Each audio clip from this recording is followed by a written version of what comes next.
The temple bells of Pataliputra rang in Greek. That single sound, bronze struck by an Indian priest, echoing verses of Homer translated into Sanskrit, tells you the world went sideways in the summer of 326 BCE, when 30,000 exhausted men chose to cross one more river instead of turning home. At the banks of the Hyphasis, the monsoon hammered the earth into mud. The veterans had marched from Macedonia to the edge of the known world, and here, historically, they broke. A general named Coenis stepped forward and told his king enough was enough. But in this telling, Coenis does not speak.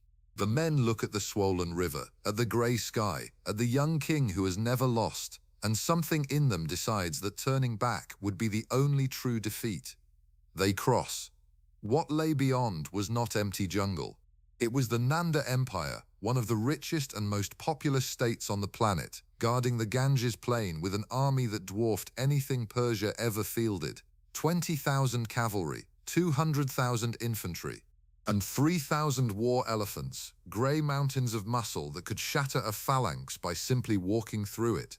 If a history where one river changes everything is your kind of story, take a moment to like this video, subscribe, and drop a comment telling me which alternate timeline I should explore next.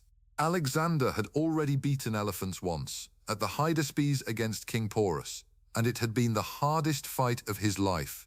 Now he faced them by the thousands.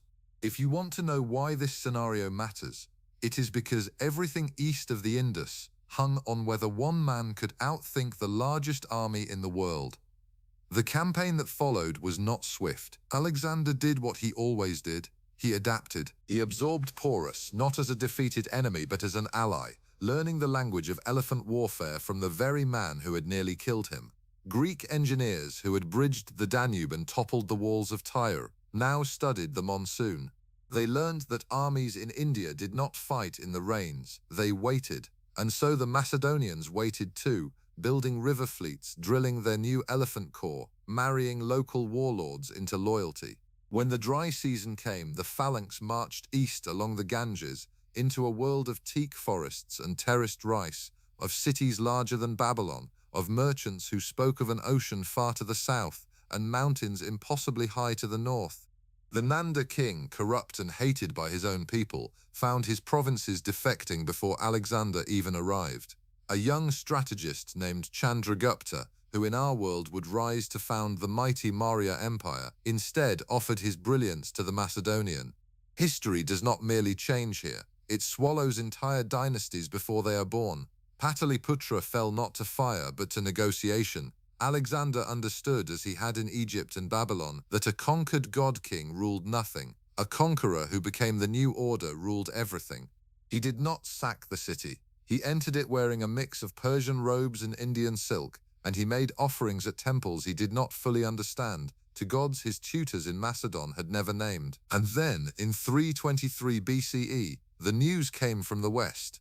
Alexander was dead in Babylon, felled by fever at 32, in India as in our own history, for even a completed conquest could not outrun a mosquito or a poisoned cup. But here is the divergence within the divergence. He died as master of a realm stretching from Greece to the Bay of Bengal, and he left behind not empty conquests, but a network of Greek cities already planted in Indian soil, each one a seed. The empire fractured, as it did in our timeline.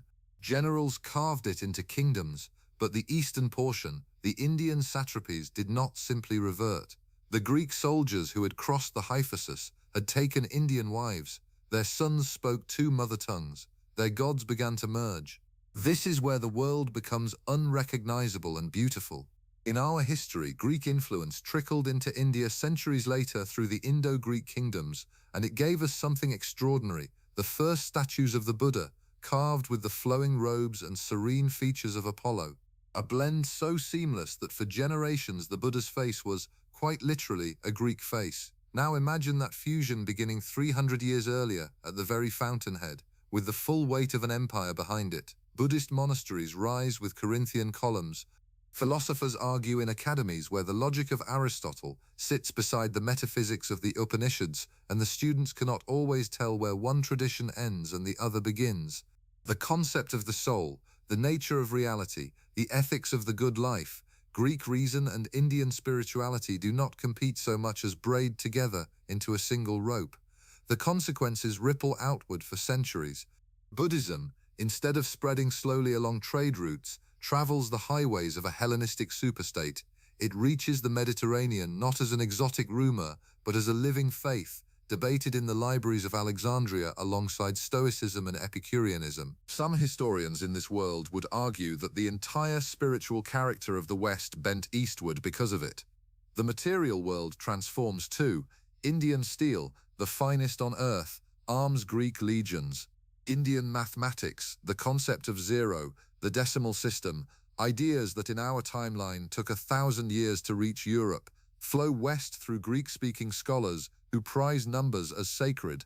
Astronomy, medicine, the treatises on statecraft and warfare that Chandragupta's advisors would have written, all of it enters a shared intellectual bloodstream centuries ahead of schedule. And when Rome rises in the West, it does not face a mysterious, distant Orient. It faces a rival civilization it can name, a Greco-Indian world with its own philosophies, its own armies of elephants and phalanxes, its own claim to be the true heir of Alexander. The great question of the ancient world is no longer Rome against Carthage.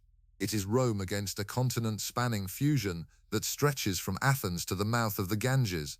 Of course, none of this could ever have been clean or certain. Empires held together by one man's genius rarely survive his death, and this one strained at every seam, too vast, too varied, too many gods and tongues and grievances beneath a thin Greek crown. Perhaps it fragments within a generation. Perhaps the fusion happens anyway, carried not by soldiers but by ideas that no border can hold. What we can say is that the door stood open. In our world, 30,000 tired men closed it at a muddy river, and India kept its own destiny, and the West kept its distance, and the two great halves of humanity's thought developed apart for 2,000 more years. But in the world where they crossed, a priest in Pataliputra strikes a bronze bell and sings a hymn that begins with an Indian god and ends with a Greek one, and no one in the courtyard finds it strange at all. Thank you for wandering into this vanished world with me. Somewhere in the space between what happened and what almost did, the whole shape of civilization was decided by a single choice at the edge of a river, and that, perhaps, is the most staggering thought of all.